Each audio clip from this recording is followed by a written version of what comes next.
Hi everyone, today I'm going to show you how I made my very own terrarium. It's a little self-contained garden in a jar. It's a fun, hands-on way to learn about ecosystems, plant care, and even water cycles. So first up, you're going to need a clear glass container, small rocks for drainage, active charcoal to keep things fresh, potting soil, a small succulent or two, sheet moss, and a few decorations. So let's get started. As you can see, step one, I started adding a layer of rocks to the bottom of the container to help with drainage. So I'm putting in a little bit more. This was a little bit of a challenge since I used a small container to figure out how much of each layer I should put. But ultimately, I think it worked out really well.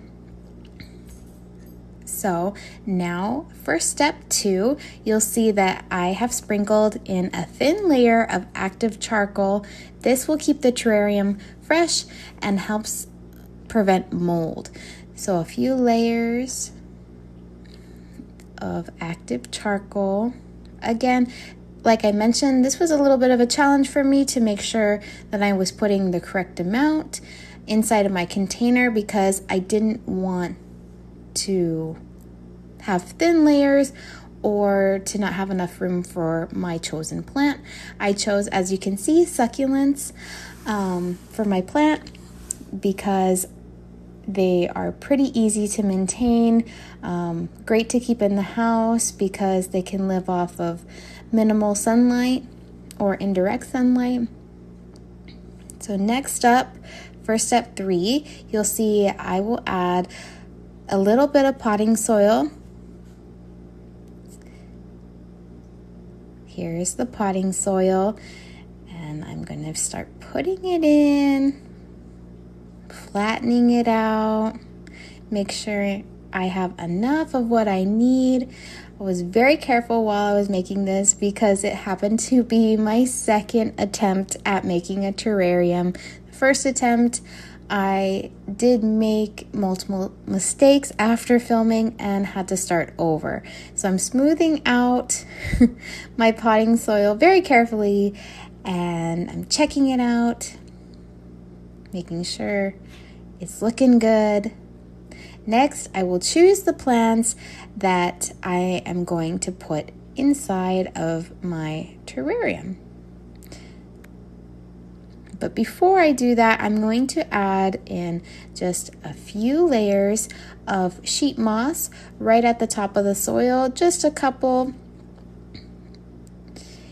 The reason I'm doing this is because it does add a pop of green color, helps hold in moisture, and gives the terrarium a bit of a forest look, which I really enjoyed. I only put a little bit because I wanted to make sure I still had enough room to design the layout for my plants, but that I could move around the moss once I've planted to make sure that I could use it for all of its natural benefits in this little mini garden.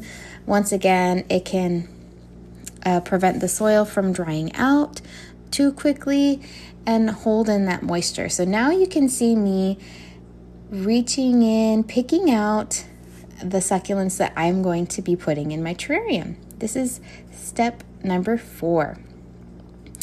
I would, as you can see, gently loosen the roots of my succulent and nestle it into the soil using my finger. I would press the plant down into the soil. I avoided the moss because I wanted to make sure that the roots were firmly inside of the soil, and like I mentioned, I would move around the moss a little bit after, but you don't have to do that. I just wanted to make sure that my base was very stable, and this was very fun because I got to be creative with which ones I included and create my own unique little design. So if I was to turn this into an activity for a classroom, I would plan to use this terrarium activity during the explore phase of a 5E lesson plan.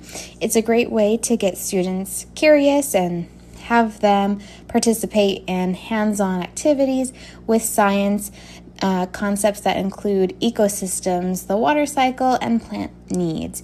This is a great time too, as students would be putting it together and adding in their personality of how they want it to look, to walk around the room and ask a few questions of that we would be exploring of the theme. So again, you can see me designing the look of it and deciding very carefully which succulents I wanted to include. Now, as I continue pulling out my succulents and opening up their roots by removing some of the dirt, I'll go over some of the challenges I ran into while making my terrarium. First off, like I had mentioned, this was the second one I had made. So it is very important to make sure that the layers are correct. Otherwise, it could be a death trap for some of these plants.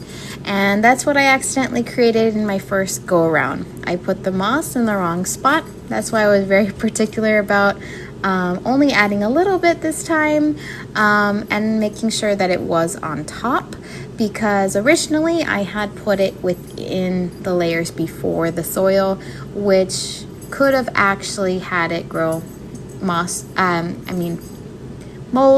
and really hold in all of the wrong things, and ultimately kill the plants. So I'm glad that I had some extra supplies and I was able to do it again. Another thing that I had mentioned was it was a little bit of a difficult, it was difficult for me to determine how much of each layer I should put, to make sure that I created it fairly balanced. Another thing that you might be wondering is, do I need to water it? Yes, but just a little bit, because it's a mostly closed environment because of the packed layers, and succulents don't need a lot of moisture, and because I do have a little bit of moss to help keep in the moisture, I'll just be lightly misting it every couple weeks. The moss, like I had mentioned, will help keep the moisture in, so I won't have to water it that often, and for me that's really great. So here I am with my finished product, so special. And another thing that I included into my design are some real fossils. These are fossils from a friend, so they kind of line up the top of my terrarium, and add a little bit of my personality and remind me of my friends. So it was really fun and special to make this.